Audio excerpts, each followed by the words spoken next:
Hey guys, welcome back to my channel. Today I'm going to be introducing to you the Genderless collection by Dossier.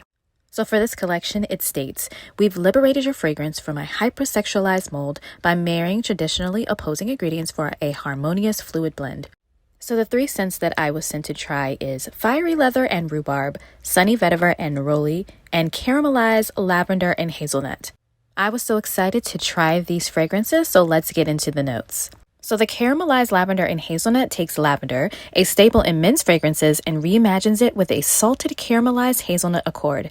This was probably my #1 favorite. So the top notes is salted caramelized hazelnut accord, middle notes are lavender, violet, orange flavor, and then the base notes are patchouli, vetiver, suede, and ambroaxin. Sunny Vetiver and Neroli features a blend of floral and woody notes. This fragrance merges feminine notes of Neroli and orange flowers with a masculine smoky woodiness of Haitian vetiver, patchouli, and cedarwood, resulting in a harmonious intertwining.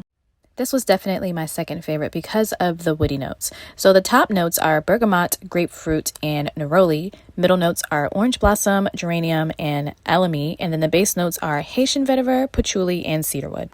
The Fiery Leather and Rhubarb is an unconventional medley of raw materials, florals, vegan black leather accord, and rhubarb.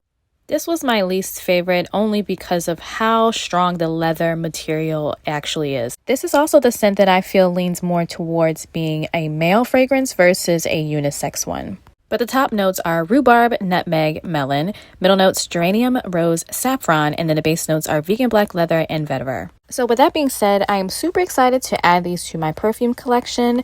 I definitely see myself using the caramelized lavender and hazelnut as well as the sunny vetiver and neroli. And I thank Dossier for choosing me to try these out. So if you guys are interested in the Genderless collection by Dossier, I'm going to leave all the information in the description box below. And until the next video, I will see you guys later. Bye.